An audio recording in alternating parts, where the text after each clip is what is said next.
Corey Brothers Mouthpieces Podcast. All right, we're here. The hospital radio of saxophone podcasting. Corey Brothers Mouthpieces Podcasting. Episode 1. Episode 1. Welcome, everyone. I'm Paul Corey. I'm Jim Corey. Together we are Corey Brothers Mouthpieces. We make handmade saxophone mouthpieces in our little workshop. And here we are doing our first Episode 1 podcast from Jim's Jazz Room. A jazz room of the gods it is in here. Full of stuff on the wall. Full of mouthpieces in drawers. How many's in that box, man? Quite a few. 100 golden shining legs. So, we're here.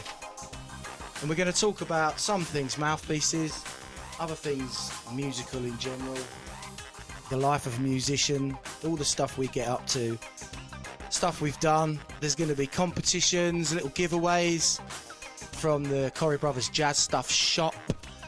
We're going to have news about albums and resources and interesting things. We're going to have some stories about gigs. We're going to have a special feature called The Envelope.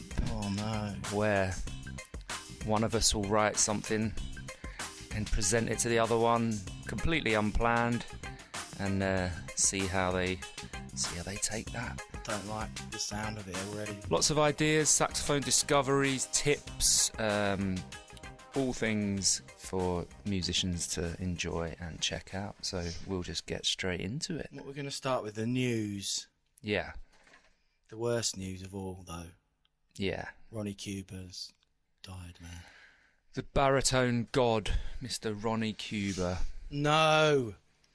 An absolute legend of the music and probably one of the most revered baritone saxophonists in the history of the music.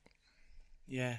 I don't know any sax players, past and present, that have got into the baritone or gone into that voice and that sound that hasn't at some point come across a Ronnie Cuba album and absolutely melted their ears. Yeah. Or got scared and put it back in its box. Yeah. You know, for me it was the Cookbook album. And then there was two in that series, Cookbook and It's Uptown, George Benson.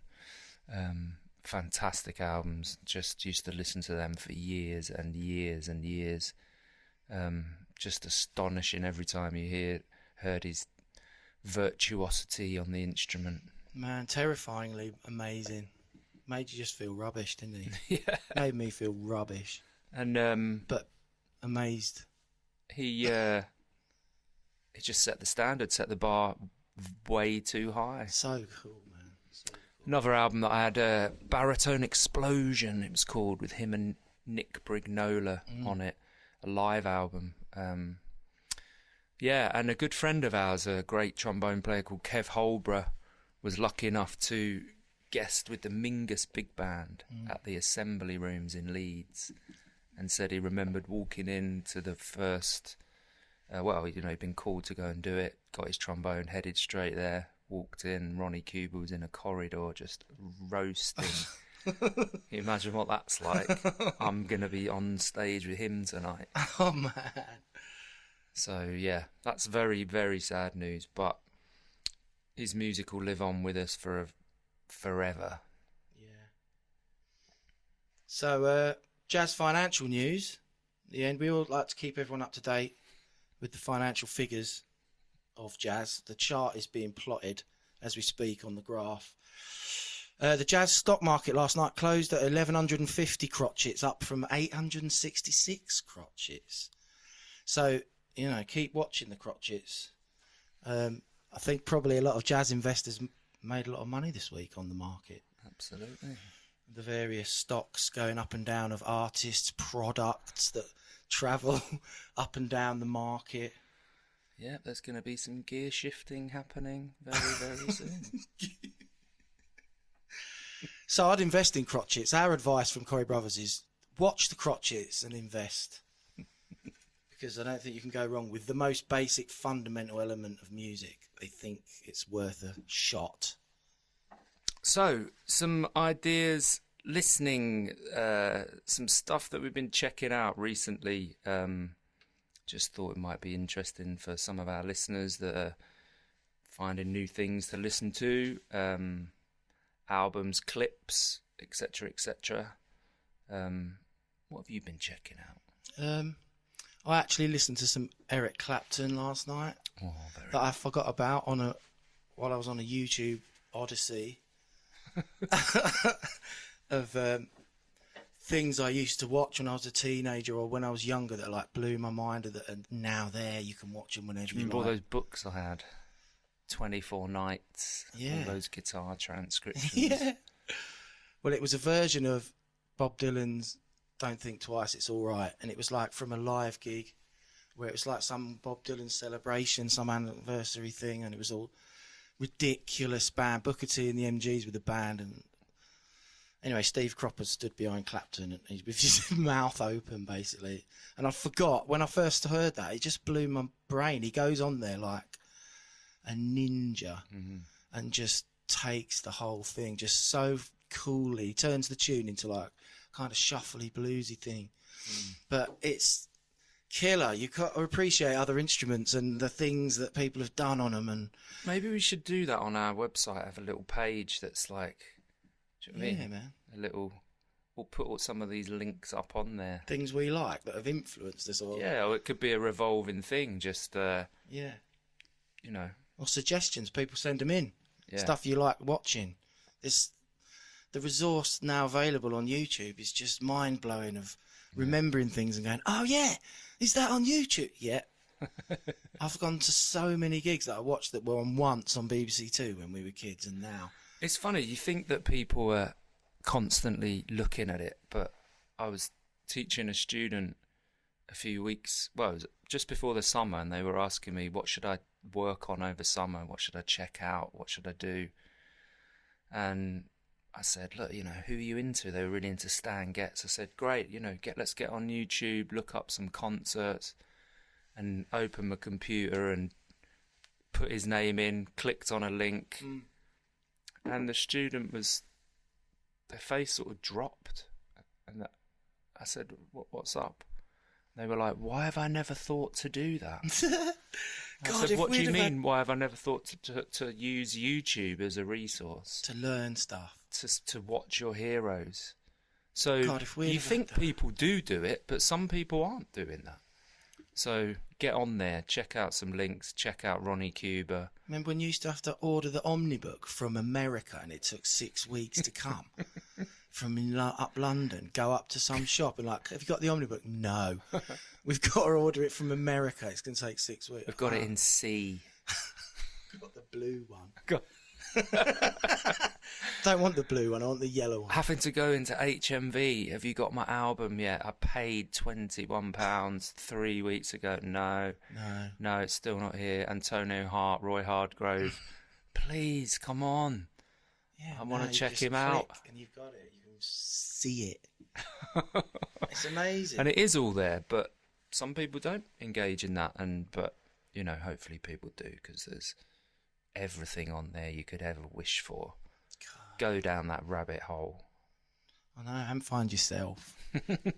I feel like your listening stuff's going to be like all blues Yeah, stuff. And it mine's is. all going to be like crazy, heavy, full-on jazz Yeah, stuff. I think that's exactly where it's going to go.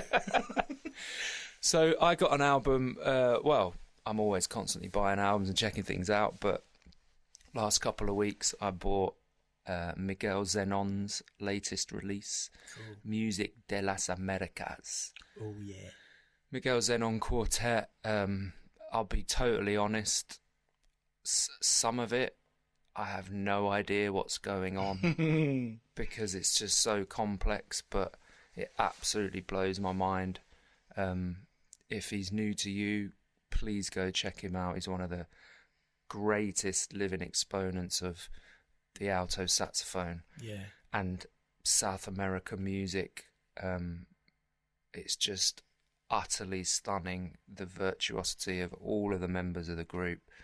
and it's just blown me away. It's what you get from being yourself, isn't it?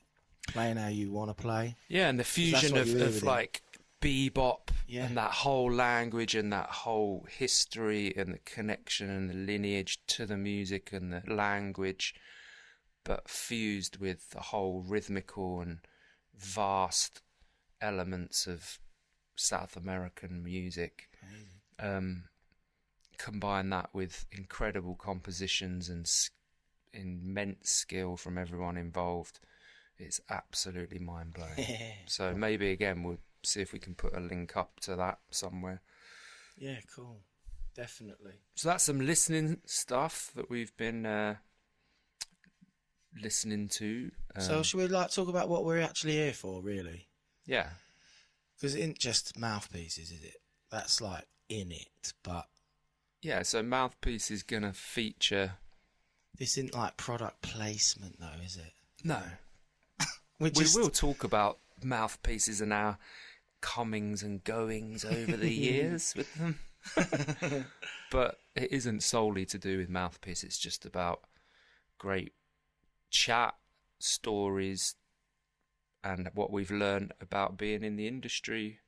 And musicians, basically, I think. For the last Primarily, that's what our brains are. 25 plus years. Look at our haggard, old, tired faces. Sucked dry and Paul's gobbed wearing out. glasses now. Oh, I've got them on. I need them. Pass them over. Yeah. Yeah. Plus one. Yeah. Not that bad for Yeah, 48. I can see again. Like a young man.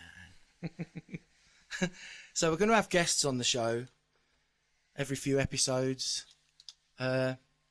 Next episode, our guest is a mate of ours called Steve Parry, who is a ridiculously talented musician, an arranger, trumpeter, everything you want to play. Multi-instrumentalist. Everything you want to play, he can play better than you at. And could sight read on your own instrument better than you. Steve is he writes the stuff for the band. He writes the charts for The Voice. He's one of the musical directors. Yeah. And we went to college with Steve. And had a cool time. And we've been mates since we were like 19 years old or something. So we're having Steve on for a chat, and it's going to be very interesting. We're not going to give away what we're going to talk about now. Just be really insightful to get Steve's approach on how he got into the industry and how he's worked his way through and up to be working with some of the biggest names in the industry. Hard work, Yeah, super dedication, talent. So that's going to be our next episode. There's going to be more special guests along the way. Musicians, non-musicians. So we've got some exciting things in the pipeline which we'll keep you informed about. But this is our pilot episode. Pilot. So it's new to us. We're enjoying it. We're just chatting and seeing what happens. And Did you bring the envelope then? Yeah. Yeah, should we do the envelope now? Terrifying. It's not that bad.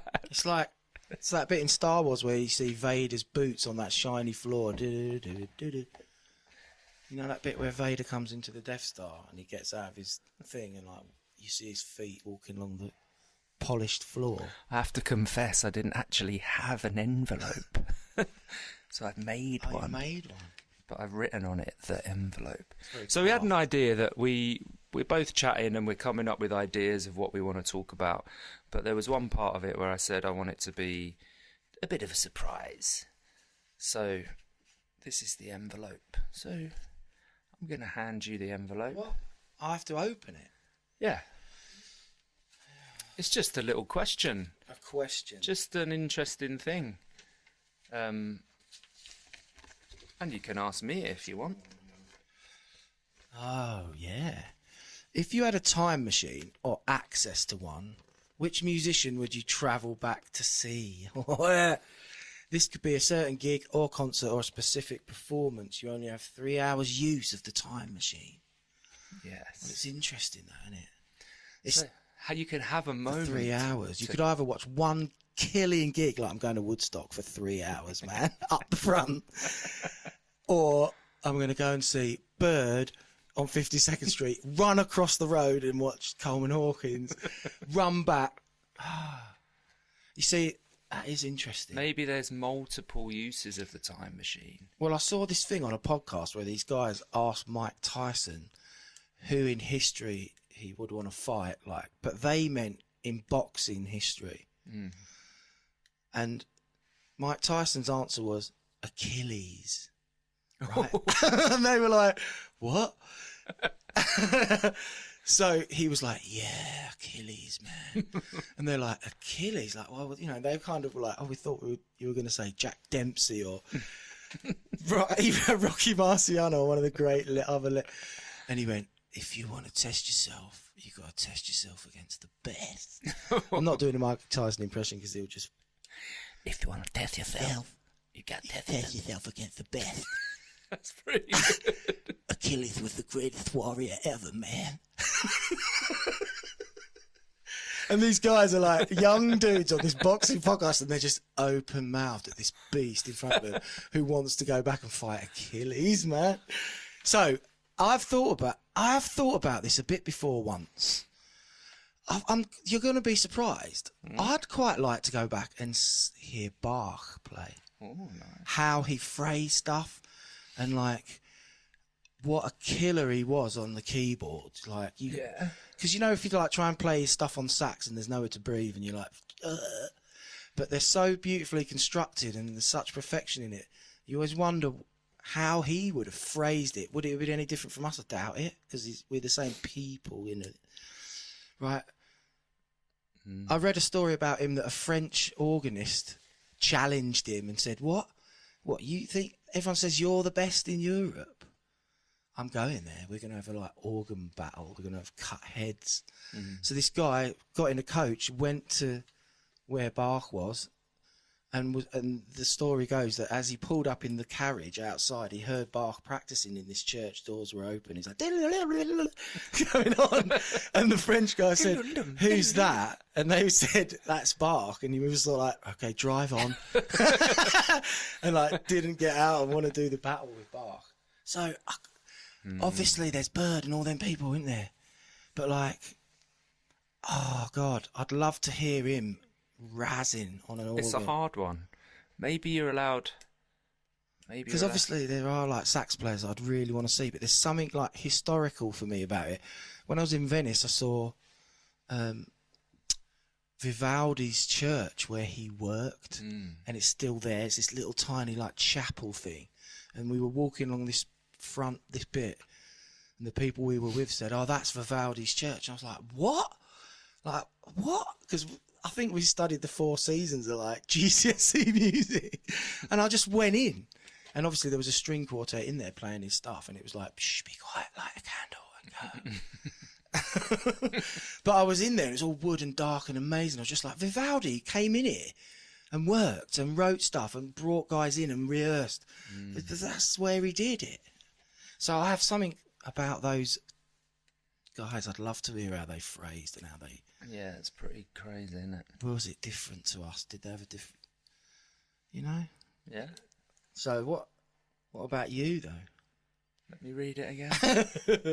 You've only got If you 3 had hours. a time machine or access to one, which musician would you travel back to see?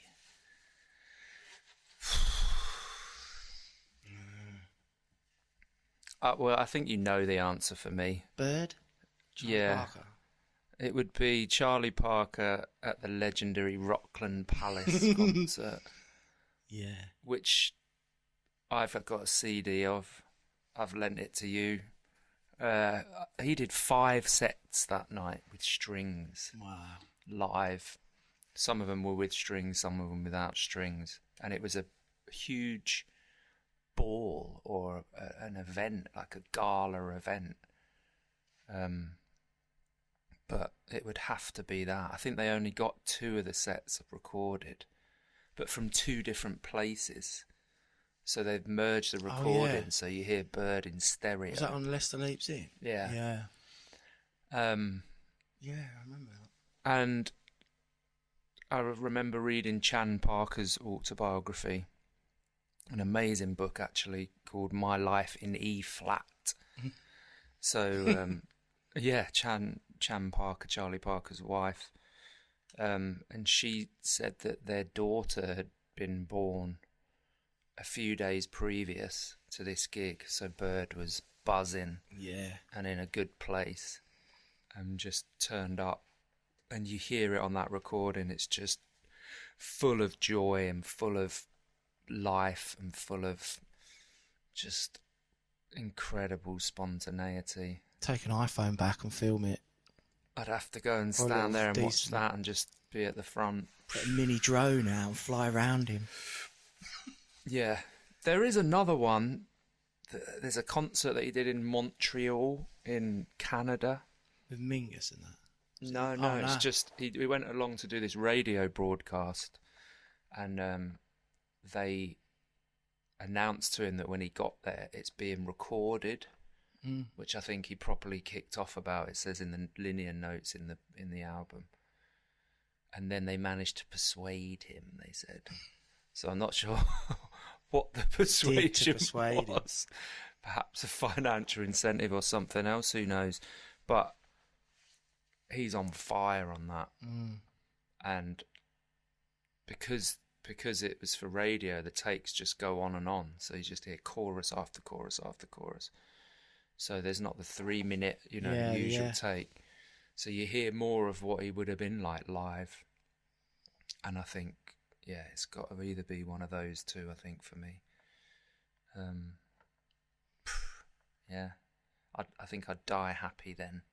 I'm thinking Muddy Waters or Howlin' Wolf somehow as well. Maybe I could razz back to Bach. So you're going to hear this, the blues stuff for you and the crazy jazz stuff for me. Yeah, I don't know. It's so difficult, that, isn't it? Maybe every week we do the time. If people should send in their time travel one. Yeah. Because it always makes you think when other people say, oh, I'd go and see Louis Armstrong doing You've been contacted again. You have another access to the time. or Buddy Bolden, who was never recorded. Go back to New Orleans and find a gig of his. There's so many, though, even away from jazz. Do you mean like Hendrix or something? Like, Yeah. God, going back to see Hendrix at, like you said, Woodstock, Isle of Wight, or, Something mega. yeah, even ones that weren't even documented. Imagine. Ones that have been written about that were never recorded, but that night they just were like on it, or turned up somewhere. Yeah. But that was the first envelope. Well, I like that. So I'm awaiting. It wasn't as dark side as I thought. I thought you were going to ask me something ridiculous. Well, you can freak me out with your one next time. Next episode. So each episode we're going to do a little bit where something that interests us, we might talk about for a few minutes and maybe enlighten or let everyone know something they might not have learned, but we, the podcast, saxophone related and all that, but really, there are things that relate to everyone and all kinds of everyone who plays. So we're interested in that kind of stuff, really, things that we can all get something from. I'm also really aware that our voices are really similar. So Yeah. that's Paul over there. Yeah. I don't know how. And this is Jim. Do you remember when we went out? We could phone Dad up and just Hiya. go, "All right, Dad," All right, Dad. and he wouldn't know whether it was me or you, and go, "Hello, Paul, Jay." Hopefully you'll get to know who's who. Yeah. But Paul's going to chat a little bit about, I suppose it's on the resources stuff checked out. You've been checking out Yeah. a new. Book-wise, You're always Book-wise. reading, aren't you? I'm not a massive reader, but you can't are. stop reading stuff. I know, you're always phoning me up. Have you read? Oh, I've got this thing I've been reading. I think maybe it's because I can't see very well. Well, you need my glasses. But tell us a little bit about what put it- you've been reading. What I've been reading is a book that does relate to all musicians. It does relate to all musicians, and It's a book called Music and Musicians in Ancient Egypt, and it's by Lise Manish. I'll have a look on the back in a bit and tell you who it's published by, but I can't quite see. In a minute, I'll do that in the end. Put your glasses on. Put your glasses on. Clark Kent. Gee, Lois. It says printed in Great Britain. It doesn't even say on it. On the side. It's quite academic. I'd say it's not laugh a minute. It's published by British Museum Press. See, it's serious. It's heavy. What's it called again? Music and Musicians in Ancient Egypt. Nice. So it's You've always been into Egypt. yeah, and all that old stuff. But this is pretty much the definitive book about it, because there's only so much they know, and only so much has been discovered yet. Maybe so there may be more stuff to discover. But I did write some notes down here just of stuff, because it's so relative to how we all are today, and stuff we all do, and stuff we all have done, stuff that happens to us all, blah blah blah blah blah. So it turns out that music in ancient Egypt was similar to today, in terms of it had function and reason for each type of performance or band or ensemble. And what we know about it is from tombs, right? The tombs of the wealthy, not kings, but the tombs of the rich, like art-loving benefactor fat dudes who sat eating grapes all day, going like, right, Play more music. I want a band in on Friday, and I want right A, B, or C, and we are feasting, and we are having a band. Right, so there are scenes of music, musicians, and things that they've deduced stuff about the life of musicians and how it worked. So these rich guys were benefactors of the arts, patrons of the arts. And what they would do would have their favourite bands. Some cases there are actual musicians named on the wall in their tomb, so that when they went off to the afterlife, they had that gig. They had that band with them on the solar boat. Nice. Right, so they rock up to Ra, and he's like, good choice of band on the solar boat. But it's interesting, the word for music in ancient Egyptian is spelt in our words HST, but it's pronounced Heset. And the hieroglyph contains a human arm and a hand, like an elbow and a hand pointing up, which is to signify the conductors of the ensembles. So there are pictures of various ensembles, and most of them will have a guy at the front who's kneeling, and he's doing different things with their hands. There are different poses or different dude. Yeah, that guy. Yeah. Do you remember that? Yeah. Close Encounters. That's what he's doing. So they wonder if octave those was that. hand things are signifying different sections of the piece. Like this is the vocal section, or the da-da-da-da. So the word haset meant to sing, to dance, to praise, to perform. But in another context, it meant something quite cool, I think. They had no clocks or like sundial-y things. They didn't tell the time in the day like we do. They probably just got up when it was light, worked until it was dark or whatever.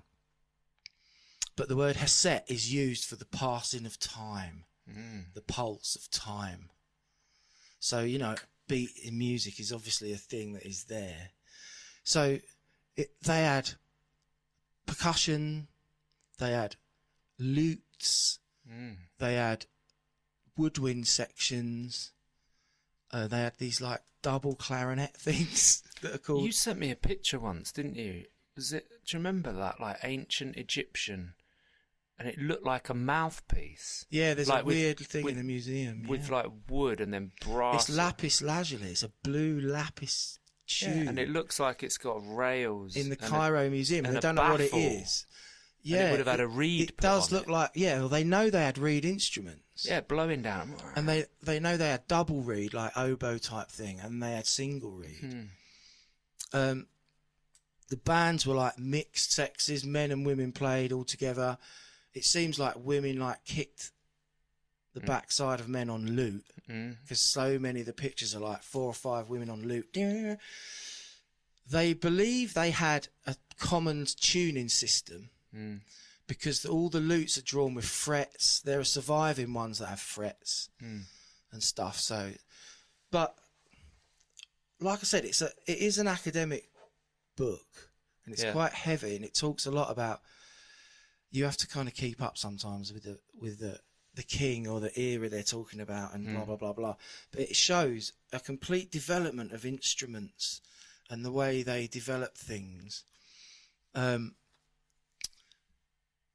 There's a whole chapter in it that like totally really is the chapter in it that like blew my mind, and the chapter in it is called The Blind Harpist. Now they had various sizes of harp, and there are some surviving ones, and they're like full mat size. You'd stand up and it'd be leant against your like shoulder, and you'd reach around and do it. So there's this guy in it, I can't quite remember his name, but he was the Pharaoh's MD.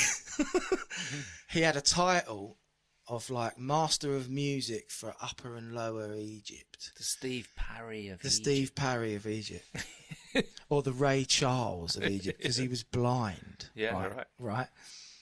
And so the Pharaoh was called, whoever was Pharaoh at the time was called like Master Lord of Upper and Lower Egypt, the north and south of the Nile. So this guy had some serious like title to be called the Master of Music for like Upper and Lower Egypt, and his job was to go around all the temples, knocking into shape all the bands for all the religious music and things. I can't quite remember his name. It was something like, Zetahele or something. Now this dude got his own little tomb about as big as this little jazz room we're in here, a little one piece tomb, no rooms off it, but he got his own tomb, and it shows 4 pictures of him, and it shows, so he's bald, and like, they drew them all in profile. He has the Egyptian eye, but no pupil in his eye, which signifies he's blind, and then the last picture just has a line where his eyes are shut, so that means he's blind, right? The first picture is of him playing to a god. So it shows the book tells, it shows that he played religious music, but worthy of the gods. The second picture is of him playing this harp to the pharaoh. The third one is of him on a gig with other musos, like drums and these lutes. The fourth one is him on his own in a pose that is found in no other picture of any harp player that they've found so far in ancient Indian. There are a few. What he's doing is he's plucking it with his left hand, but he's reaching down with his right hand to the bottom of the string where the string joins the body of the harp, and he's bending the string with his hand. Nice. So they're celebrating in this picture that he invented this technique of, he was like the Hendrix of The harp. of the ancient Egyptian harp. So he's like plucking a note and bending it at the bottom of where it joins the sort of bridge bit. And that was his thing. So that's celebrated in that picture. This is what he did. So there's this like blind Hendrix harp dude in ancient Egypt. Yeah. Who got his own tomb and was revered as being. But it made you think, you look at the pictures and there's like 11-piece bands, 14-piece bands, 22 in one of them, I think. And because it's an academic book, they're quite on the fence about things like the tuning issue. Yeah. And because there's no hard evidence of certain things, they daren't say it. So they say things like, here's a picture of 14 guys, there's like 5 horns, right? Yeah. 3 lutes, a harp dude, a drummer, The Tower of Power. the Tower of Power of like Ramesses thing, the Ramesses soul vaccination thing. What is hip? Yeah. And but they say in the book things like, we're not sure if they played all the same note at the same time or did they play polyphonically. And it's like, well, Of course they did. Yeah. They don't say it. They know they must have. The harps are interesting because they have more holes on the bottom for stringing than at the top. So they think that the harps could be strung in different tunings because they weren't, there was too many holes, 14 holes at the bottom, but 11 at the top. And so they know they weren't putting two strings on one peg because they just didn't do that. They think, you could have put the harp into open G or something, open G tuning. So, but it's fascinating about the way that they all played and the way they had conductors, sections, organisation, that kind of stuff. It just made me think about how we are all still doing the same thing as that. If you were in the horn section, man, playing double clarinet for like Ramesses, go into that, I bet they got skanked though as well. I bet they got ripped What was off. that? I bet they got ripped off. Yeah. I bet they came back with like 100 quid for playing at Ramesses, at Karnak. Or they go home and their wife's like, what do you mean 1.5 cups of grain? Yeah. You said it was 2. No, No, man. I said that to the guy and he just went, it's 1.5. I know.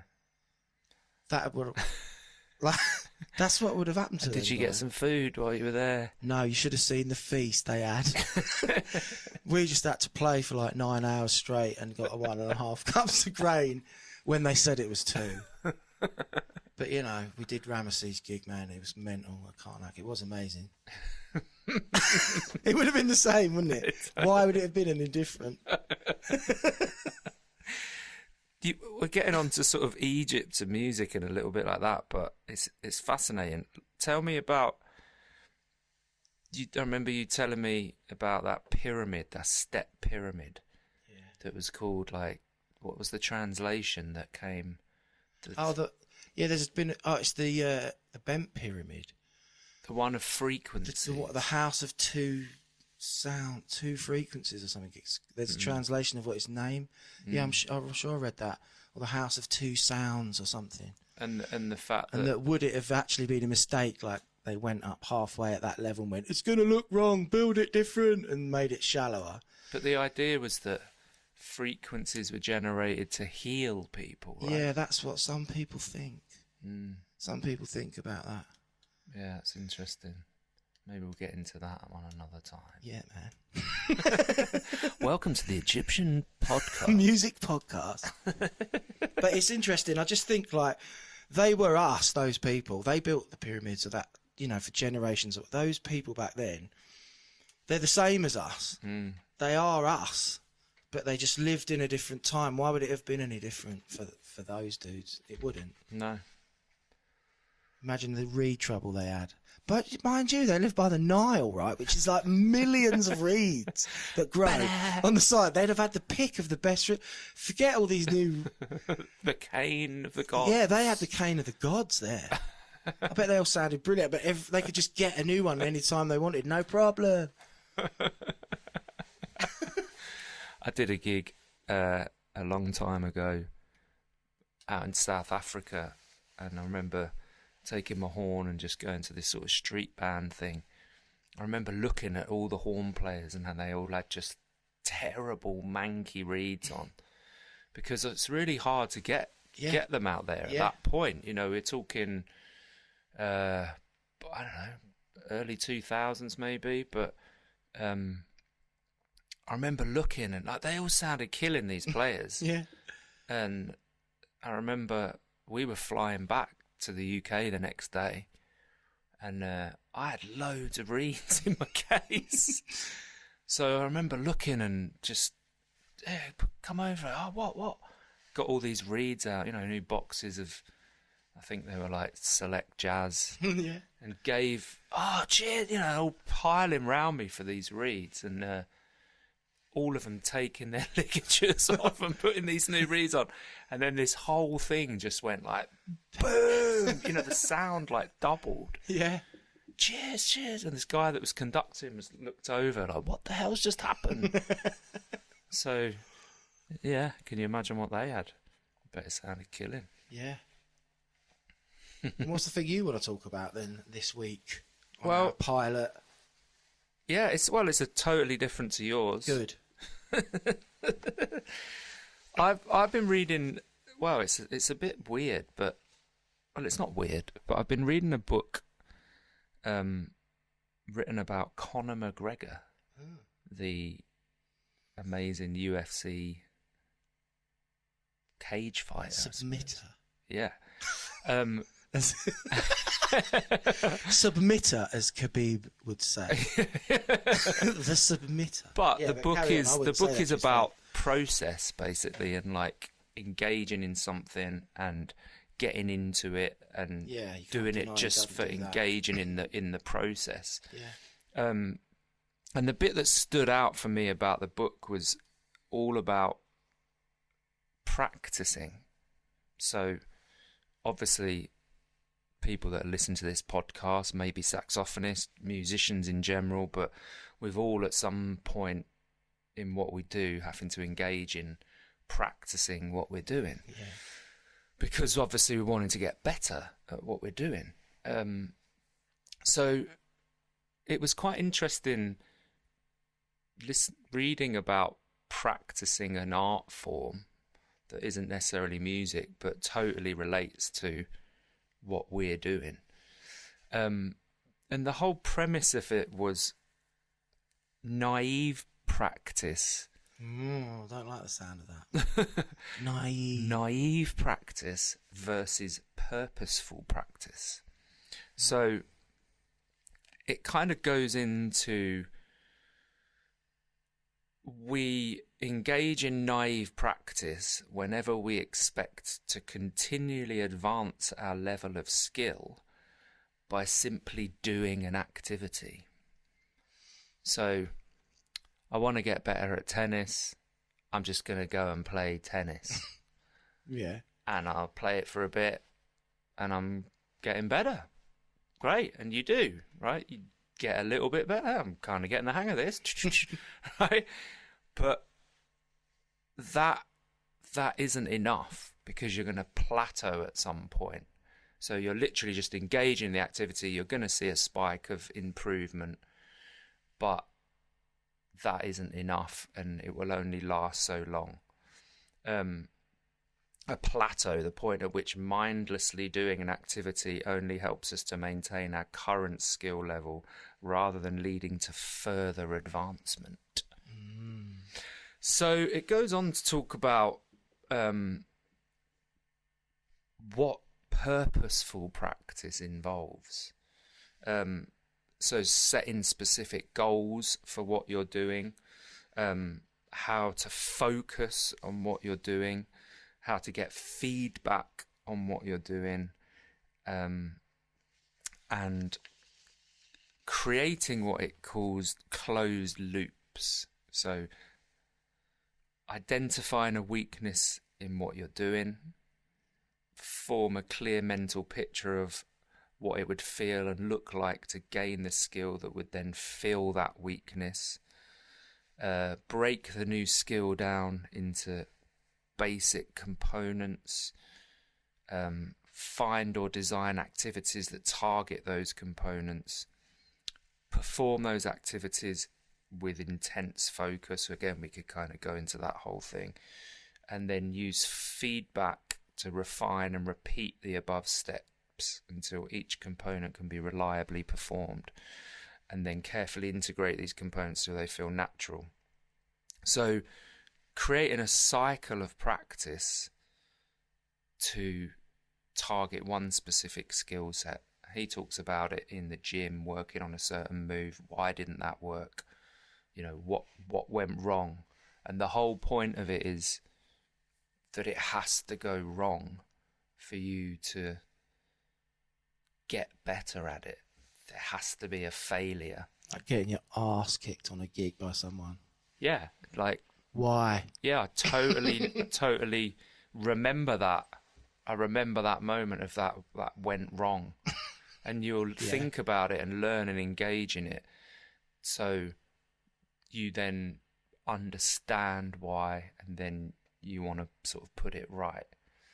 So it's just quite an interesting thing of, you know, maybe even from a saxophone point of view, getting your saxophone out. Okay, yeah, let's have a blow, blah, blah, blah, play a few things, you know. Yeah, great, sounding great today, brilliant, right. Pop it back. And how many times do we do that? Quite a lot. Millions. So trying to break it down, setting yourself a specific goal, one little thing, and talks a lot about the focusing intensely about what you're doing. So yeah, that's just something that I've been kind of talking about to some students that I teach. What do they think when you? Because it's kind of like learning to be a really like brutally honest self-editor. Yeah. As well, looking at yourself and going, no, it's that I'm. I think they, having you the know, guts to like look at what you're not. Yeah. You know what I mean? Taking yourself outside your comfort zone, I think, is what it's all about, and understanding that it's all right to be working on stuff that you can't do. Yeah. You should be setting yourself stuff that is beyond the level of where you're at. And that's uncomfortable, and our natural default is to want to maybe go back to something that's comfortable. But being okay with that uncomfortableness in order to progress slowly at something. So when you put it to people, or people that I've been talking to about it, they get it. You know, well, it's like that thing, isn't it, that you've talked about with Bird, the Leicester Leaps In. Is that one where he goes up half step halfway through it? Is it in that one? There's one version of Leicester Leaps In where he's ragging it. Yeah. And then it goes up semitone. And the band are like, no. Yeah. What? Why? And he's just like, and the reason is everyone else didn't ever try and do rhythm changes in B. Yeah. Or, you know what I mean? But he did. It was hard enough in B flat, but now Bird's like, no. Imagine them, their faces when he turned around and put his hand up like that. Up, like Let's one go. half step. They're like, no, please. But that's looking at yourself, isn't it? Can you play rhythm changes in B? No. No. But it's just, you know, I just think it's really interesting, and it was interesting to read it in a book about something that was completely different and how it applies to music and art and what we're doing as players. So there's a great quote that it says in the end of the book again, which is talks about a person who succeeds has a purpose. They set their course and adhere to it. So knowing what you're working on and why you're doing it. And the quote is by Orison Marden that says, 150 pounds of human flesh and blood weigh nothing on the scale of manhood without weight of will and tenacity of purpose. You got to say it like Conor McGregor, man. No, don't. I can imagine him saying that and just looking at you while he's saying it. But it's great, isn't it? It's like, you know, you have a purpose to what you're doing.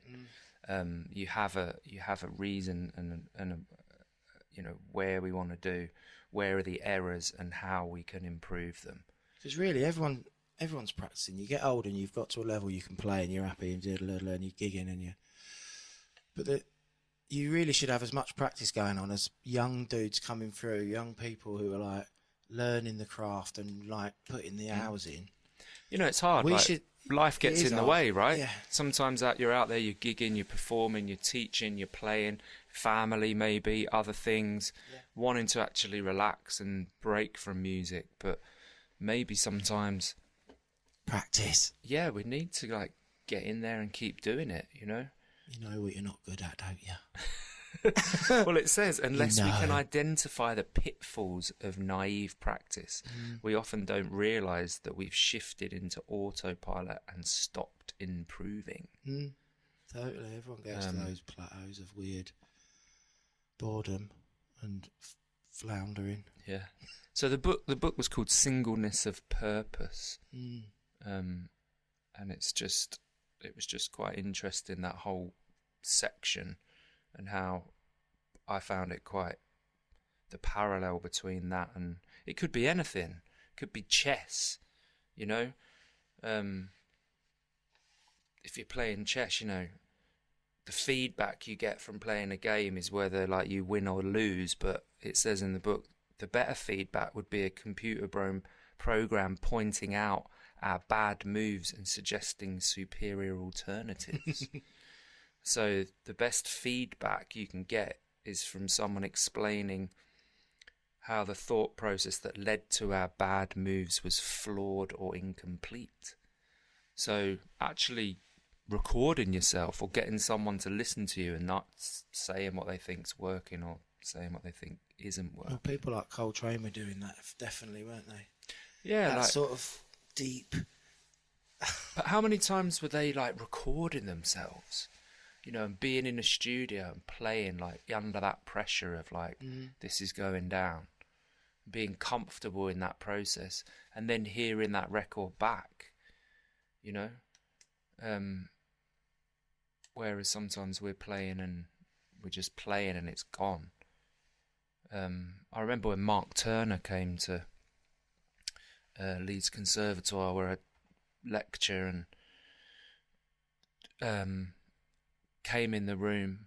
Again, for people that don't know, Mark Turner is just, again, one of the world's leading exponents of the tenor saxophone. And immediately put an Eddie Roll microphone recorder out in front of himself. And we were doing this workshop, and every time they played as the group, you know, some of the students would ask him to play a standard maybe or something. He'd go down and start the Eddie Roll, and then they'd play, everyone would clap and ask more questions, and he'd stop the thing. And at the end, someone asked him, you know, what's that? What are you doing? I record myself all the time, no matter whether I'm practicing or every time I go to play, I record myself, and I'll do it for about until I've got 3, 4, 5 hours worth. Then I'll put it on my computer, I'll save it all. Then when I'm travelling on the road, on an aeroplane, in my car, I listen back to it. And it's brutal, you know, he was saying. But he said, what I'm trying to identify when I'm listening to myself is what didn't I like that I was doing? You know, what wasn't working? And that's immediately apparent, like, oh, what the hell were you doing there? You know, and for someone like him who's an absolute master of the idiom and the music and the instrument, we'd probably hear it and think it was incredible. But he's hearing things that weren't on point for himself. But then he also said something quite interesting, which was when you identify something that you did play, that you felt like when you played it. So he was saying, you know, if I play something and the intent that on that moment, and I remember doing it and I felt it coming across in the music, yeah, that was right, that was good, you know. That's what I wanted to do in that moment. So more of that and then less of that. And he just says it's a constant evaluation thing, constantly. So for someone at that top level that is doing that and getting their own feedback all the time, maybe that's something we should all do more of. And we're all doing it, right? But since COVID and all that stuff, loads of people have got more recording things. Maybe most people have now got set up where they've had to go on Zoom and totally. record, and microphones, and so perhaps recording yourself playing and recording gigs and then listening back to it in your own time and seeing what's working and what isn't working is that closed loop. Anyway, enough of the boring saxophone stuff. It's interesting. No, it is. How things are applied in different fields always have a relationship to what you're doing. So that was our little, I don't know what that section was called. Stuff we're into and things we've read. Let me just call it that. We'll have the theme tune for it. Stuff we're into and things we've read. It sounds like that. Why don't you? Do you remember that? Why don't you? Stuff we're into that we've read. So there'll be more of that. There'll be more books. There'll be more interesting stuff. Paul's will be really like otherworldly and spiritual and really bluesy and earthy, and mine will be really jazz and nerdy. Well, I sometimes wonder if players today, if everyone overthinks as well, though. Sometimes are we taught people overthinking a bit, too worried about this moment that everyone hears as just a moment. You're playing something. It's just a moment to everyone in the crowd, and the only reason it'd be a bad moment to them is if you played something hideously badly wrong or squeaked like crazy. I mean, it was obviously like, ugh. But we forget that most people listening who aren't musicians, that's just a moment. Each note is oh yeah, like a 1 and a 0 in a digital thing. Yes, 1 1 0 0. And sometimes I think people sometimes overanalyze things. If you came away from a gig going, yes, I felt that, we were all like on it. Then but sometimes, we've but all yeah, said you have it to before. look at How many times do you do a gig where you've played and you've come off and everyone's like, "Oh, you sounded killing tonight," and you're like, "I just didn't get can't, it. No, I can't remember what I was doing. Can't remember. Can I? Did I?" And then But maybe does that mean you were in the zone and you didn't need to record it because that's the place you're supposed to be? No, maybe that you were just letting go a bit more, and that something else took over, and that you weren't thinking about it, so everyone else was digging what you were doing, but you can't remember because perhaps when you get to that place, are you in control of what's going on? Hopefully not. The conduit. Sonny Rollins was asked, what do you think about when you're playing? And he was like, oh, well, hopefully not a lot. But, yeah. And then they pressed him in this interview and he said, okay, well, if I have to try and give you an answer and pin it down, he said, I'm trying to open the window in the centre of my chest and let the spirits fly in and out. What an amazing thing. And if that, it's just passing through me. Plays, doesn't it? Yeah. How many people are going to achieve that or are going on stage trying to achieve that feeling when they go to play? Yeah. Or are they thinking, oh, I've got to run that thing I just learnt. it's B flat minor, E flat 7, Yeah. Anyway, we'll get into more saxophone and jazz and But also, musical, technical stuff. because we're here to help slightly as well. We have this very large book here. You can't really hear how big and booky it is. It's massive. It's a book found in an old antique shop, dusty on the shelf, and it's the official musical medical dictionary that contains an absolutely gigantic amount of diseases and symptoms and awful things that can happen to musicians that, doctors and physicians need to look out for and be aware. Now, I was looking through it. It's huge, this book. I was looking through it, and I read this thing once about bodybuilders, some guys who are like the massive dudes. They have this thing called body dysmorphia where they look in the mirror and they're not muscly enough. But to me and you, we're like, you look like the Hulk, mate. But they don't think they are. So I was flicking through it and I actually found jazz dysmorphia, which it describes the symptoms and the terrible consequences of getting it if you catch it or get it. It says, jazz dysmorphia, quote, a disease that affects jazz musicians. Symptoms begin as an obsession with playing continuous quavers over chord progressions. As the condition progresses, all other rhythmic devices are gradually lost to the hapless musician. Triplets, dotted crotchets, minims, semibreves and more become apparently useless and meaningless until only quavers remain, creating a desolate, windy, cold landscape in each solo. It goes on. Unable to create meaningful and beautiful melodies leads to a form of selfish madness where the musician simply retreats into a shell during solos, with all musical communication with the band shut off until the solo ends. The condition is generally incurable unless caught and identified early on in the obsession stage. Bass players generally respond to treatment more successfully due to the healing powers of the root note. That's interesting. I haven't got that. I've had it. Have you? I've had it, but the power of the root note brought you back. Yeah. Is it? It took a long time. It was a long, slow recovery.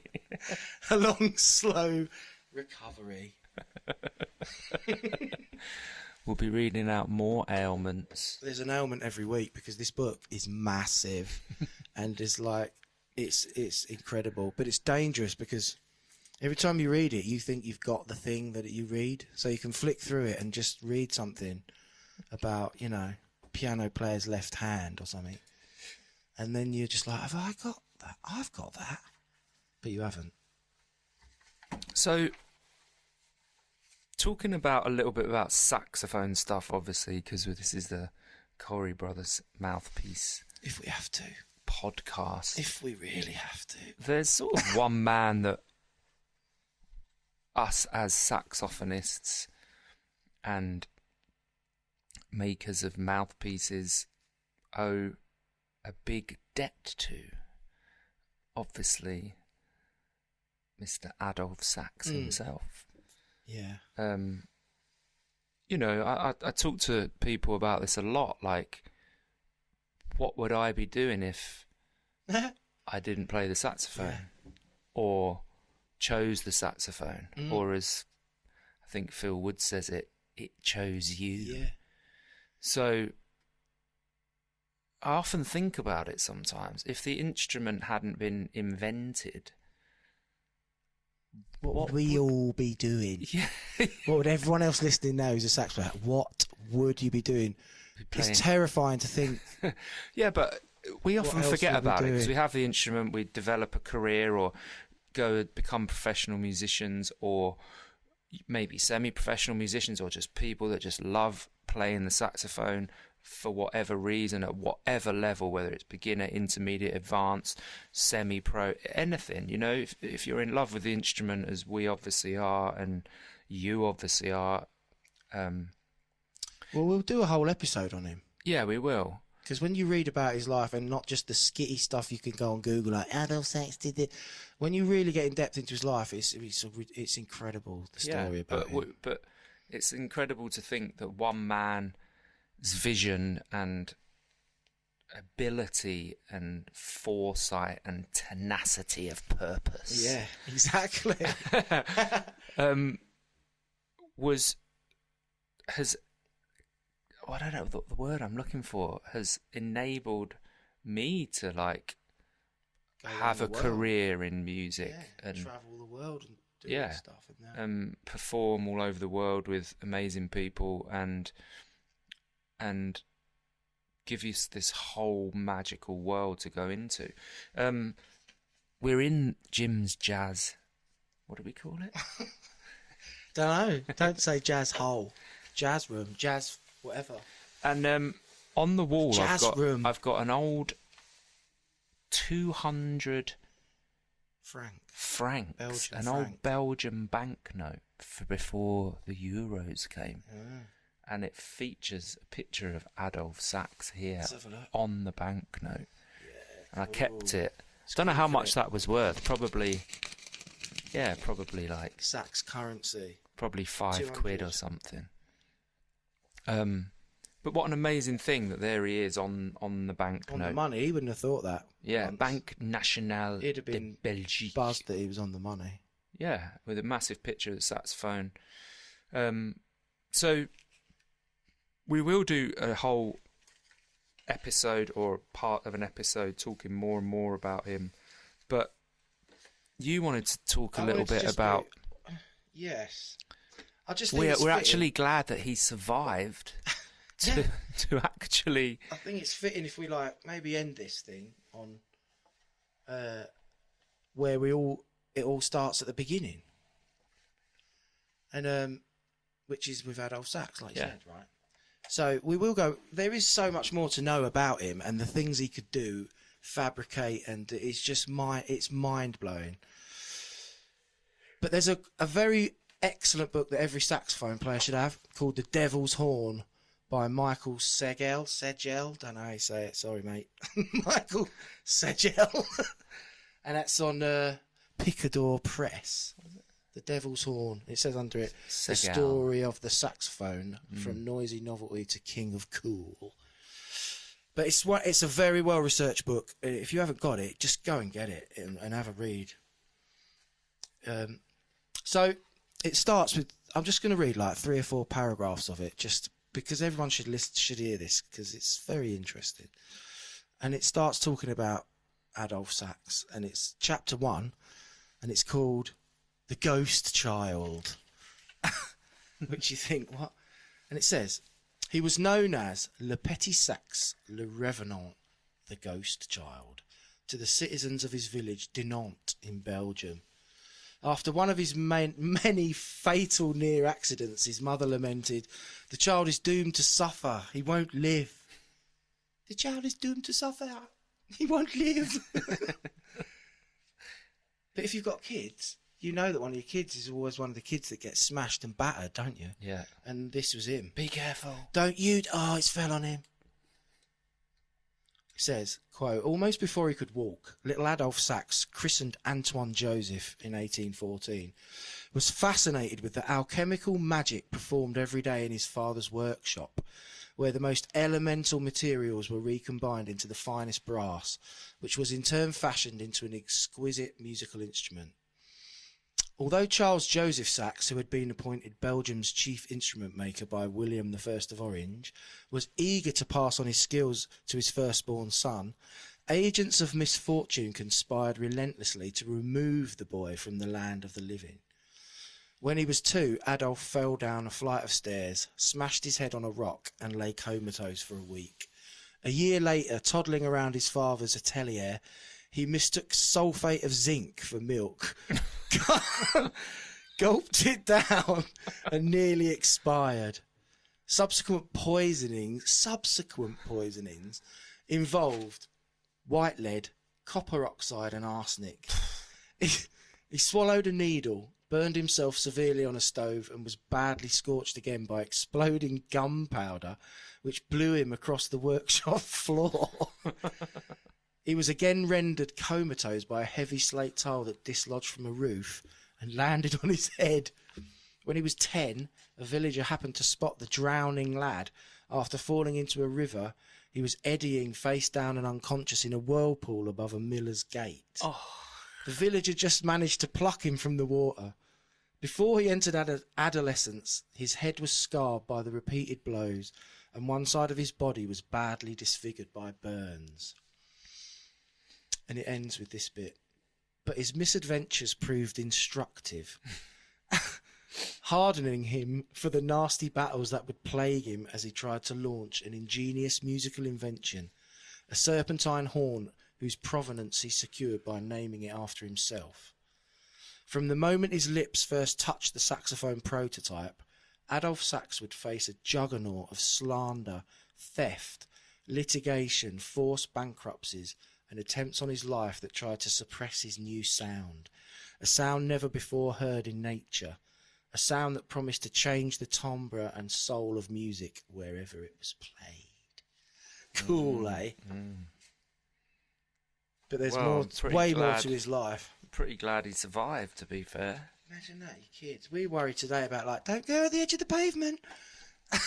Mum, this milk tastes a bit funny. Mum. Oh, hang on, let me just check it. No, it's zinc sulphate. Oh, don't drink that. That's Daddy's zinc.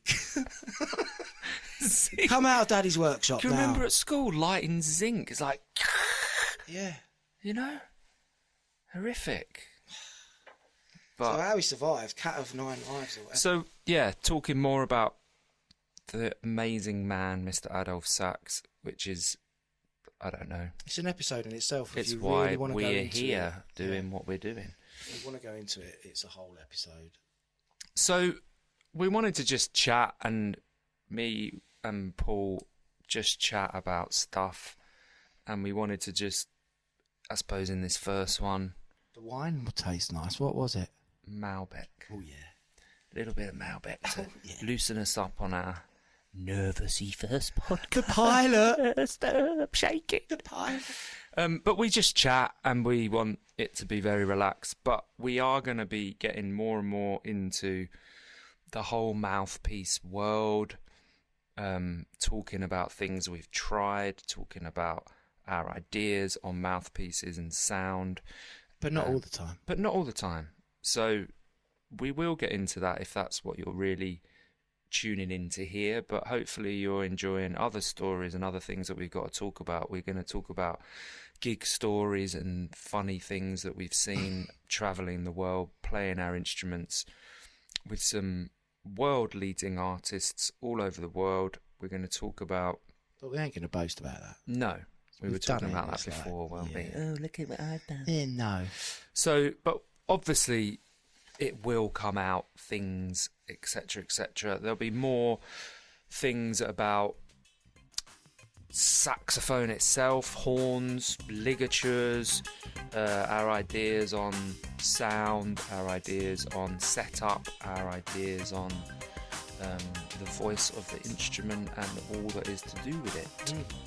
And that's all to come, but we don't want to put it all in the first episode, and we don't want to... But there'll be competitions. If you get a gig story that we think cracks us up, or that I have to read out to Jim and he's laughing his face off, then So we want people, you'll to win send them in? prizes. There will be prizes. So email us off from our website, info@corrybrothers.com, or just go to corrybrothers.com and you'll find everything. So I want some funny gig stories. We've got loads to tell. And they'll come out with guests that we have on. I'll ask you stuff about it. Maybe it'll be in the envelope too at some point. I'm so scared of the envelope now. I might have lulled you in. Oh no, it'll be some mad harmony question. No, Next week, I'll be I'm like, not I don't doing even know what that is. I'm not doing that. Should we make a rule of no harmony questions? Just for the crack of Well, do you want to go there? No, we might get into little bits of that if the conversation goes that way. But that's not really why we're here, the Corey Brothers Harmony podcast. Imagine that. What's the third mode of the melodic minor? Right then, well, we will see you all on the next episode.